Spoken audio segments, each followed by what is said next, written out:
A fight for rights in the heart of the US Capitol. Amid redundancies, cuts to social benefits and healthcare, as well as privatization, these veterans have come to the National Mall to speak out against the Trump administration's cost-cutting initiatives.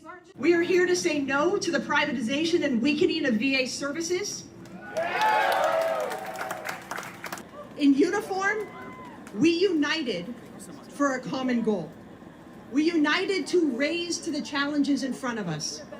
Whether it was fixing a vehicle or being pinned down in a firefight.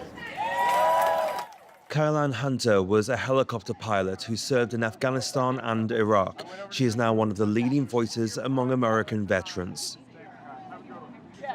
We are here because every single one of the people we saw behind us here raised up their hand to serve and defend this country. And as part of that, there is a contract that this country takes care of them. And right now, that care is under attack. Hailing from across America, these veterans represent 3 generations of fighters, from the Korean War to the war in Afghanistan. Andrea and Matthieu were both employees of the powerful Department of Veterans Affairs, or the VA. Today, it looks after almost 16 million former servicemen and women. My job was to support the 2 million living women veterans in this country, to make sure that they had access to the health care and benefits that they had earned and deserved. So my job was to make them visible. You asked me if I had a message for Donald Trump. I think this is a really strong message. While Andrea chose to leave the VA, Matthieu is one of the 2,400 department employees made redundant in February. In his home just outside of Washington, this veteran of Afghanistan just had his 31st birthday, which he celebrated despite the loss of his job. Good girl. 65% of veterans voted for Donald Trump the past election. Certainly something is going on. Certainly he spoke to a lot of them. In his first term, he called veterans who sacrificed their lives for this country suckers and losers. I can't speak to every veteran and what goes on. I think it was a combination of things. You know, inflation hit America pretty hard. President Biden stepped down and Vice President Harris took over. There wasn't a lot of time for veterans to get to know the vice president as a candidate and potential president. Today, Matthieu defines himself as a pacifist, but recognizes the crucial role that the VA plays. When I think about my time in Afghanistan, I actually feel like the strongest event came after it, and it was particularly when Afghanistan fell in 2021, because I immediately thought of my translator, who thankfully was not in the country, but his family was and still is stuck there. I'm right here. I know we all look alike, all the buzz cuts and sunglasses. An internal memo showed that the Trump administration is planning on cutting 80,000 jobs from the VA, almost 20% of the workforce.